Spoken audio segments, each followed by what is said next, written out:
नमस्कार, आप सभी का स्वागत डीडी न्यूज पर। आपके साथ मैं हूं मुकुल शर्मा। इस वक्त की बड़ी और अहम खबरें आपके साथ करेंगे साझा, लेकिन सबसे पहले नजर डालते हैं हेडलाइंस पर।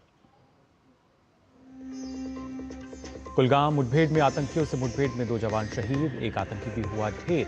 9 दिनों से जारी है मुठभेड़।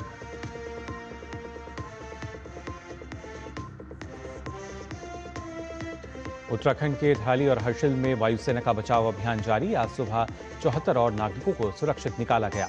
बाहरी राज्यों के सभी यात्रियों को सुरक्षित निकाला गया।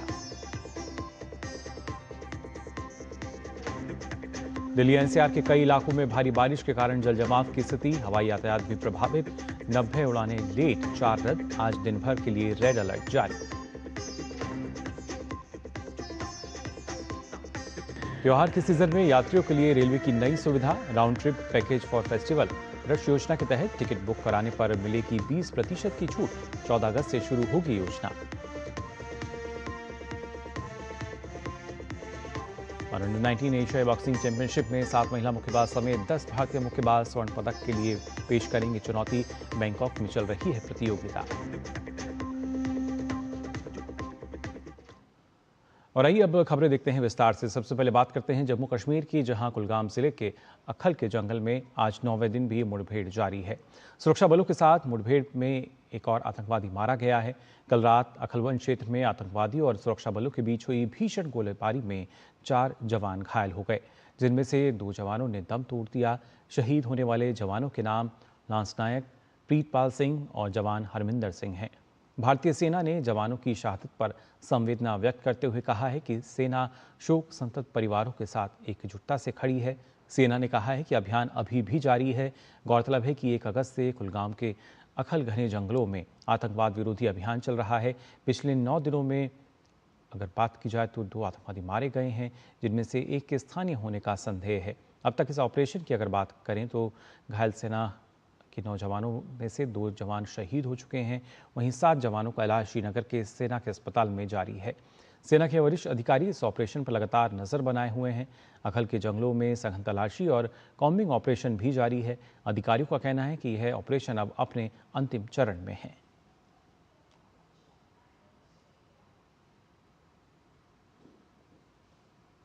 और बात उत्तराखंड की, जहां उत्तरकाशी के धराली आपदाग्रस्त क्षेत्र में आज 5वें दिन प्रभावित क्षेत्रों में फंसे यात्रियों और स्थानीय लोगों को रेस्क्यू के लिए अभियान भी जारी है। इसमें बड़ी संख्या में राहत कर्मियों के साथ हवाई सेवा, तकनीक और उपकरणों की मदद ली जा रही है। आज सुबह 9 बजे तक करीब 88 लोगों को रेस्क्यू किया गया। उत्तराखंड राज्य आपदा प्रबंधन प्राधिकरण की ओर से बताया गया है कि UCADA सिविल उड़ान शटल विमानों का परिचालन शुरू हो गया है। सुबह से ही 4 विमान उड़ान भर रहे हैं। यूकाडा के हेलीकॉप्टरों की ओर से रिजर्वेशन बेड़े के साथ काम किया जा रहा है। आज सुबह कुल 88 यात्रियों को रेस्क्यू किया गया। पिछले 2 दिन में 729 लोगों को सुरक्षित निकाला गया है। हर्षिल से मातली 51 और मातली से हर्षिल 23 यात्रियों के अलावा खाद्य सामग्री पहुंचाई गई है। सेना के जवान पूरी तरह लिमचिगार्ड में बैली ब्रिज बनाने के काम में जुटे हुए हैं। एक चिनूक हेलीकॉप्टर ने जॉली ग्रांट के जेनसेट से लेकर उड़ान भरी। दूसरा चिनूक जनरेटर लेकर धारसू से हर्षिल के लिए उड़ा है। रेस्क्यू अभियान को गति देने के लिए रेस्क्यू अभियान के लिए ज़रूरी लॉजिस्टिकल सपोर्ट प्रदान करने के लिए 3 Cheetah helicopter jolly grant airport पहुंचे हैं। चिनूक से 2 जनरेटर हर्षिल पहुंचाए गए हैं। 1 GPR, 2 मेटल डिटेक्टर और सेना के जवानों को लेकर 3 हेलीकॉप्टरों ने हर्षिल के लिए जॉली ग्रांट से उड़ान भरी। वायुसेना की और यूकाडा की उनके थ्रू कई जो हमारे यात्री बचे हुए थे उनको निकाल लिया गया है और साथ ही बहुत भारी संख्या में सप्लाईज, राशंस और सारी जो आवश्यक सामग्री है वो पहुंचा दी गई है। हर्षिल और धराली पर जो रेस्क्यू एफर्ट्स हैं उन्होंने भी काफ़ी तेज़ी पकड़ ली है। सारी टीम्स जो वहाँ NDRF की, इंडियन आर्मी की, ITBP की, उत्तराखंड पुलिस की, SDRF की, ये सभी टीम्स अब राहत बचाव कार्य में पूरी तेज़ी से ग्राउंड पे काम कर रहे हैं। और इधर जो चॉपर से इवैक्यूएशन के ऑपरेशंस हैं वो भी लगभग अब जो बाहर के यात्री हैं उनको निकाल लिया गया है। आज जितने भी शेष वहाँ यात्री बचेंगे उनको भी और जो बाकी लोग हैं लोकल्स उनको निकालने का पूरा प्रयास किया जाएगा। पूरी मशीनरी, पूरी ताकत उत्तराखंड शासन प्रशासन की इस राहत और बचाव कार्य में लगी हुई है। उत्तराखंड में मौसम साफ होने के कारण हेली ऑपरेशन में भी तेजी आई है, जिससे बड़ी संख्या में लोगों को धराली और हर्षिल में जो लोग फंसे हैं उनको लगातार निकाला जा रहा है। हेली पायलट से बात की संवाददाता नीरज सिंह ने। हिमालयन हेली सर्विस से कैप्टन राजीव दुआ इस समय हमारे साथ हैं। राजीव जी, अभी तो 2 दिन से मौसम साथ दे रहा है, कितनी सॉर्टी आप कर रहे हैं और अभी कैसा चल रहा है रेस्क्यू? हम परसों सुबह से यहाँ पे फ्लाइंग कर रहे हैं और परसों मौसम काफ़ी ख़राब था, काफ़ी चैलेंजेस थे, लेकिन कल से मौसम हमारा साथ दे रहा है और परसों से तकरीबन हम अब तक 15 से 16 घंटे के करीब फ्लाइंग कर चुके हैं और 30 से 35 ट्रिप हम यहाँ से भटवारी से हर्सिल की तरफ और नेलोंग की तरफ कर चुके हैं अब तक। अच्छा, आप लगातार कितने शॉटी हैं वो लगा रहे हैं और एक दिन में मैक्सिमम कितने लोगों को आप गंगोत्री, धराली या जो लोग हर्सिल में फंसे हुए हैं लेके आ पा रहे हैं? हम एक दिन में मैक्सिमम एज पर रूल्स 6 से 7 घंटे ही एक पायलट फ्लाई कर सकता है। उसमें हम तकरीबन 10 से 12 सॉटी एक दिन में कर सकते हैं और एक सॉटी में हम 5 से 6 लोग वहाँ से लेके आ सकते हैं, तो उसके हिसाब से तकरीबन 60 से 70 लोग जो हम एक हेलीकॉप्टर जो है वो ला सकता है। अच्छा, आप लोगों के कितने हेली लगे हुए हैं, कितने लोग आप लोग ऑपरेट कर रहे हैं? यहाँ पे इस समय टोटल 7 हेलीकॉप्टर, जिसमें से एक हमारे कंपनी से भी है और उसके अलावा एयरफोर्स और आर्मी के हेलीकॉप्टर वो अलग हैं। चलिए, धन्यवाद। तो ये थे हमारे साथ राजीव जी, जो बता रहे थे कि लगातार पिछले 2 दिन से मौसम ठीक है, जिसकी वजह से हेली सर्विस भी काफ़ी तेज़ हुई है और जिसके कारण बड़ी संख्या में जो लोग हर्षिल, धराली या फिर गंगोत्री में फंसे हुए थे उनको सुरक्षित निकाल पाना संभव हो रहा है। और अगर ऐसे ही मौसम बना रहा तो जल्द से जल्द वहाँ जितने भी लोग फंसे हुए हैं उन सबको सुरक्षित बाहर निकाल लिया जाएगा। कैमरामैन सुनील के साथ Neeraj Singh, DD news, Matali, ITBP camp. तो लगातार लोगों को रेस्क्यू किया जा रहा है और खासतौर से धराली, गंगोत्री और हर्षिल में फंसे हुए महाराष्ट्र के जो सभी लोग हैं वो भी सुरक्षित हैं। महाराष्ट्र के आपदा प्रबंधन मंत्री गिरीश महाजन खुद मातली उत्तराखंड में मौजूद हैं। डीडी न्यूज़ संवाददाता नीरज सिंह ने एक्सक्लूसिव बात करते हुए उन्होंने कहा कि मुख्यमंत्री ने मुझे यहाँ भेजा है। महाराष्ट्र के 90% लोग सुरक्षित निकाल लिए गए हैं, बाकी भी जल्द वहाँ से निकाल लिए जाएंगे। महाराष्ट्र के आपदा मंत्री गिरीश महाजन जी इस समय हमारे साथ हैं। सर, महाराष्ट्र से भी बड़ी संख्या में लोग यहाँ आए थे, धराली, गंगोत्री और वहाँ फंस गए थे, अभी क्या स्थिति है उनकी? अभी स्थिति सामान्य हो चुकी है। हमारे बहुत सारे लोग, 200 के ऊपर लोग उस एरिया में थे, घराली में थे, गंगोत्री के पास में थे और वहाँ उनका कोई संपर्क नहीं हो पा रहा था उनके घर वालों से, रिश्तेदारों से, दोस्तों से। तो सभी लोग चिंतित थे। तो हमारे मुख्यमंत्री माननीय देवेंद्र जी ने मुझे कहा कि आपको तुरंत वहाँ जाना पड़ेगा, मुझे भेज दिया। मैं 3 दिन से यहीं पे हूँ, पूरा ध्यान रखे हूँ, सभी संपर्क में हूँ और करीब करीब 90% लोग हमारे कांटेक्ट में है और जो यहाँ पर थे 200 लोग, उसमें से करीब करीब 90-80% लोग यहाँ से रवाना हो चुके हैं, जिनको हमने चॉपर के माध्यम से, प्रशासन के माध्यम से, ये सब लोग देहरादून एयरपोर्ट पे भी पहुँच चुके हैं, हरिद्वार भी पहुँच चुके हैं और सब लोग सेफ है। कोई महाराष्ट्र से आए हुए जो यात्री थे उनसे कोई कैजुअलिटी नहीं, कोई हताहत नहीं है। ये बहुत खुशी की बात है और यहाँ का विशेष रूप से मुझे कहना पड़ेगा कि यहाँ का प्रशासन, माननीय मुख्यमंत्री जी, यहाँ का प्रशासन या विशेष रूप से सेना, NDRF, SDRF, पुलिस, इन्होंने इतना अच्छा सहयोग किया है कि हमारे लोग तो तारीफ करते करते बिल्कुल थक गए कि मतलब इतना अच्छा पोलाइटली, इतना सहयोग मेरे ख्याल से उनको कहीं देखने नहीं मिला आज तक। इतना अच्छा सहयोग किया है और हमारे सब महाराष्ट्र के लोग बहुत सेफ है। अच्छा, दूसरा आप बताएं कि 90% लोग जो महाराष्ट्र के हैं वो आपके टच में, क्या उन सभी से बात हो गई और जो 10% लोग हैं वो सुरक्षित हैं? बिल्कुल सभी सुरक्षित है। 90% लोग, 80% लोग रवाना हो चुके हैं। अब जो भी है वो अलग अलग एयरबेस पे है, वो अभी निकल जाएंगे। मुझे लगता है दोपहर तक, 4 बजे तक यहाँ पे महाराष्ट्र का कोई नहीं बचेगा। और कुछ लोग आज सुबह केदारनाथ के लिए भी निकल गए, आगे निकल गए हैं। करीब करीब 45 लोग हम कहते हमें आगे जाना है तो यात्रा के लिए निकल भी गए और नहीं मान रहे थे तो केदारनाथ के लिए निकल गए। अच्छा, आप मुंबई से यहाँ पर पहुँचे हैं, मुख्यमंत्री देवेंद्र फडणवीस ने क्या आपको बोल के यहाँ पर भेजा है कि भाई महाराष्ट्र के लोग फंसे हुए हैं, आप जाइए तुरंत?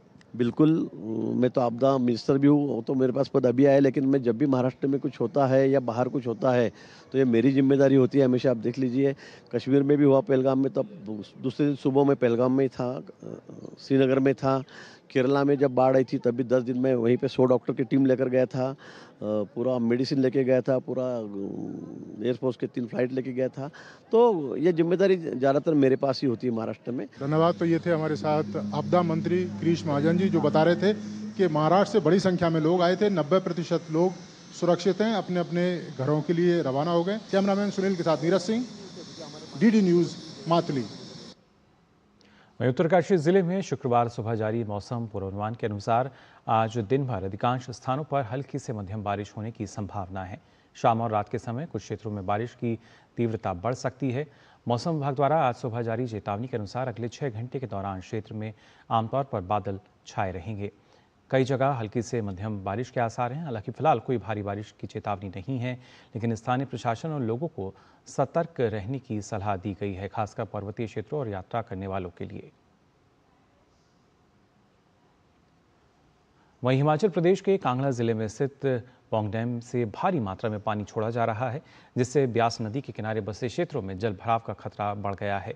शुक्रवार रात से शनिवार तक डैम से करीब 60,000 क्यूसेक पानी छोड़ा गया, जबकि बीते 3 दिनों से औसतन 40,000 क्यूसेक पानी छोड़ा जा रहा था। ऊपरी क्षेत्रों में लगातार बारिश के चलते जलस्तर बढ़ने पर जल छोड़ने की मात्रा बढ़ाई गई है। इस स्थिति को देखते हुए प्रशासन ने स्थानीय लोगों को ब्यास नदी से दूर रहने की चेतावनी दी है। साथ ही कांगड़ा जिले से लेकर पंजाब के सीमावर्ती होशियारपुर तक अलर्ट जारी कर दिया है। प्रशासन हालात पर नजर बनाए हुए है और किसी भी आपात स्थिति से निपटने के लिए तैयार रहने को कहा गया है।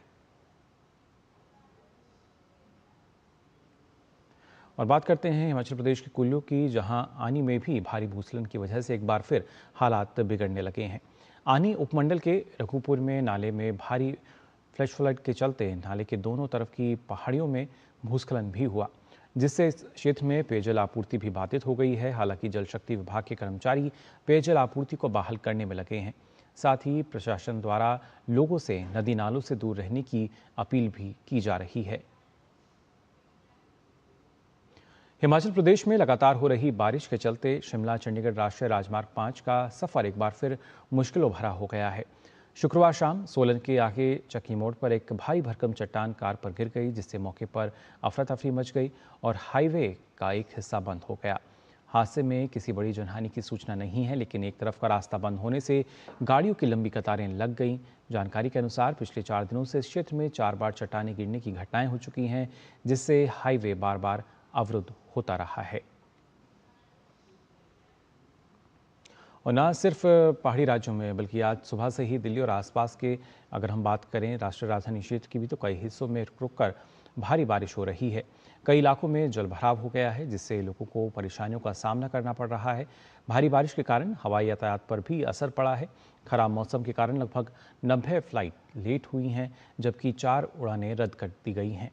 दिल्ली और एनसीआर में भारी बारिश के कारण शास्त्री भवन, आरके पुरम, मोतीबाग और किदवई नगर जैसे प्रमुख इलाकों में जल जमाव की स्थिति देखी गई है, जिससे आवाजाही बुरी तरह प्रभावित हुई है। मौसम विभाग ने कई हिस्सों के लिए रेड अलर्ट जारी किया है। बिजली और गरज के साथ बहुत भारी बारिश होने की चेतावनी भी दी गई है।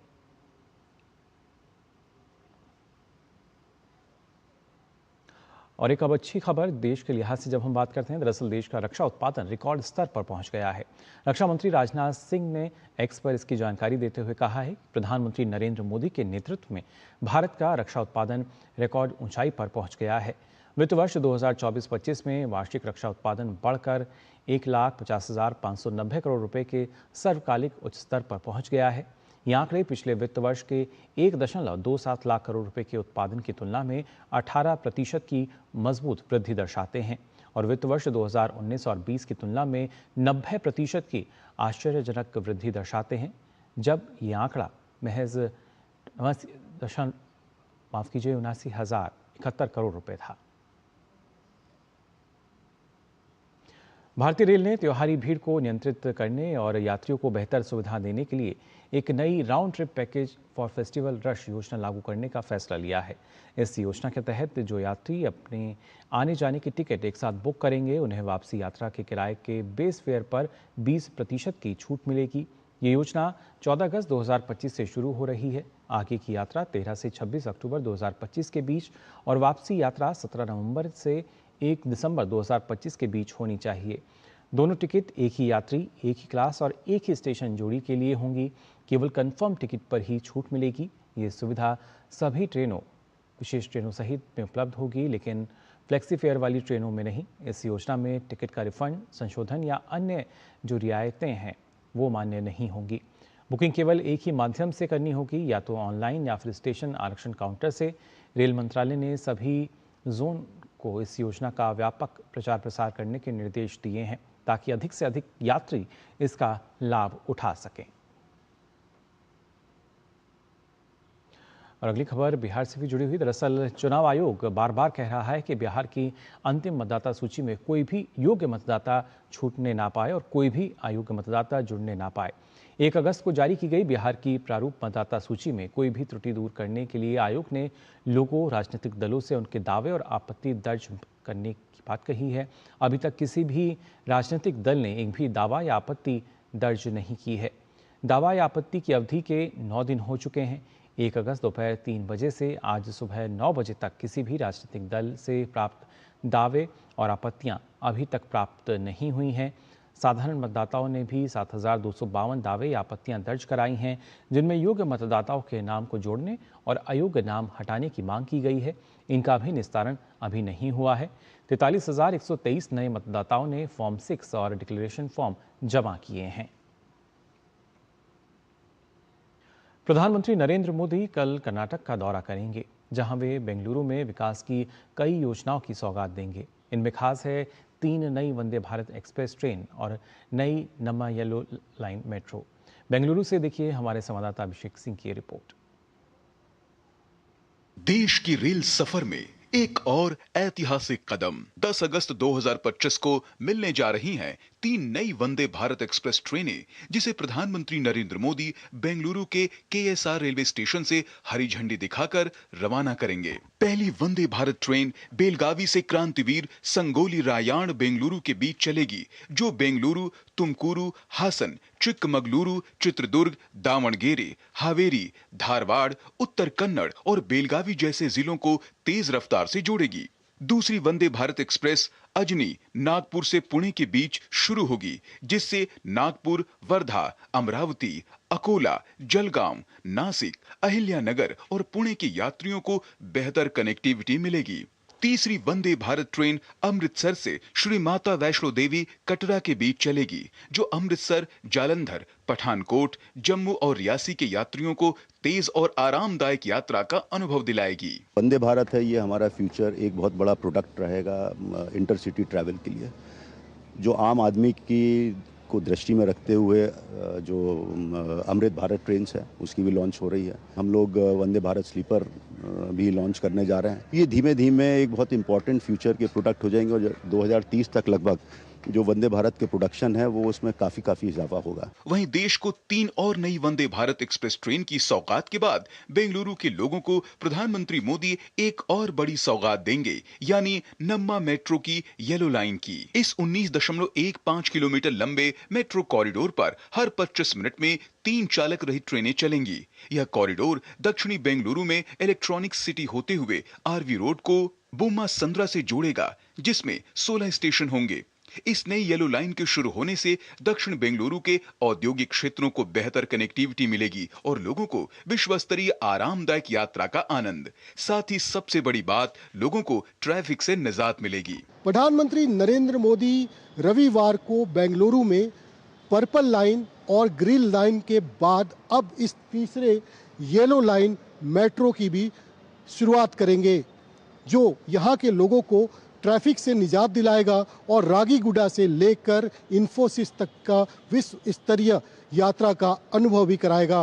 प्रधानमंत्री नरेंद्र मोदी द्वारा शुरू की जाने वाली रेल और मेट्रो से बेंगलुरु में विकास को और गति मिलेगी। कर्नाटक में चलने वाली यह 11वीं वंदे भारत एक्सप्रेस ट्रेन होगी। वहीं आंकड़ों पर नजर डालें तो देश भर में वंदे भारत ट्रेन 144 सेवाओं के जरिए 24 राज्यों और केंद्र शासित प्रदेशों तक पहुंच चुकी है, जो अब 150 तक पहुंच जाएगी। सरकार का लक्ष्य अगले 3 वर्षों में 200 और वंदे भारत ट्रेनों को शुरू करने का है।